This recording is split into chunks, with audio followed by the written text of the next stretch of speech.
அண்மை செய்தி. முன்னாள் அமைச்சர் நிலோஃபர் கபில் அதிமுகவில் இருந்து விலகியிருக்கிறார். அண்மை செய்தியாக நாம் பார்த்துக் கொண்டிருக்கிறோம்.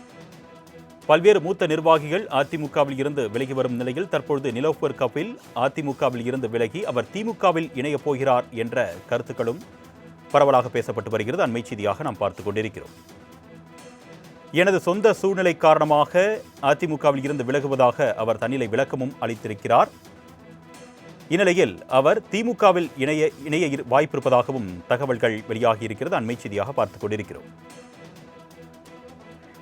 இது குறித்த கூடுதல் விவரங்களை செய்தியாளர் ராஜேஷ் வழங்க நாம் கேட்கலாம். வணக்கம் ராஜேஷ், இந்த முடிவு எதற்காக எடுக்கப்பட்டிருக்கும் நினைக்கிறேன், கூடுதல் விவரங்கள். அருணேஷ் வணக்கம். தமிழக அரசியலில் தேர்தல் நெருங்க கட்சி தாவல் என்பது அதிகமாகி இருக்கிறது. குறிப்பாக திருப்பத்தூர் மாவட்டத்தை சேர்ந்த அதிமுகவின் முக்கிய முகமாகவும் முன்னாள் அமைச்சராகவும் இருந்த நிலோஃபர் கபில் இன்று திமுகவில் இணையப் போவதாக தகவல் வெளியாகிய நிலையில் அவர் அதிமுகவில் இருந்து விலகுவதாக ஏற்கனவே நேற்றைய தினத்திலேயே கட்சியினுடைய பொதுச் செயலாளர் எடப்பாடி பழனிசாமியிடம் அறிக்கை கொடுத்திருப்பதாக தகவல் வெளியாகி இருக்கிறது. கடந்த 2016ஆம் ஆண்டு அதிமுக ஆட்சியில் தொழிலாளர் நலத்துறை அமைச்சராக பொறுப்பு வகித்தவர் நிலோஃபர் கபில். அந்த காலகட்டத்தில் அப்போதைய வணிக வரித்துறை அமைச்சராக இருந்த KC வீரமணிக்கும் இவருக்கும் இடையே நிலவி வந்த அதிகார போட்டி மாவட்ட அரசியலில் பெரும் அதிர்வலைகளை ஏற்படுத்தி இருந்தது. இவர்களுக்கிடையான அந்த மோதல் போக்கு பகிரங்கமாக வெடித்தது. இதன் விளைவாக 2021 சட்டமன்ற தேர்தலில் இவருக்கு போட்டியிட வாய்ப்பு மறுக்கப்பட்டது. மேலும் கட்சிக்கு எதிராக செயல்பட்டதாக கூறி அப்போதே அதிமுகவின் அடிப்படை உறுப்பினர் பதவியிலிருந்து அதிரடியாக நீக்கப்பட்டார்.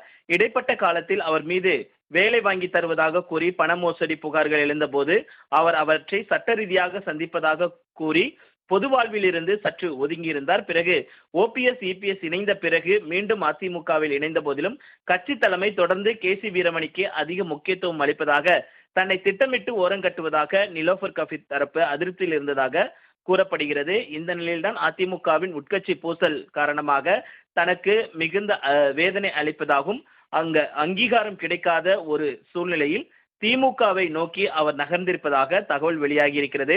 இன்று திருப்பத்தூர் மாவட்டத்தில் நடைபெற இருக்கக்கூடிய அந்த பாக முகவர்கள் கூட்டத்தில் முதலமைச்சர் முன்னிலையில் நிலோஃபர் கபில் தன்னுடைய திமுகவில் இணைவார் என்று எதிர்பார்க்கப்படுகிறது. குறிப்பாக தனிப்பட்ட செல்வாக்கு, சிறுபான்மை மக்களுடைய வாக்கு வங்கி உள்ளிட்டவைகள் முக்கிய பங்காற்றக்கூடிய சூழ்நிலையில் நிலோஃபர் கபிலினுடைய இந்த இணைப்பு என்பது திமுகவிற்கு முக்கியத்துவத்தையும் உத்வேகத்தையும் அளிக்கும் என்றும் எதிர்பார்க்கப்படுகிறது. கூடுதல் விவரங்களுக்கு நன்றி ராஜேஷ்.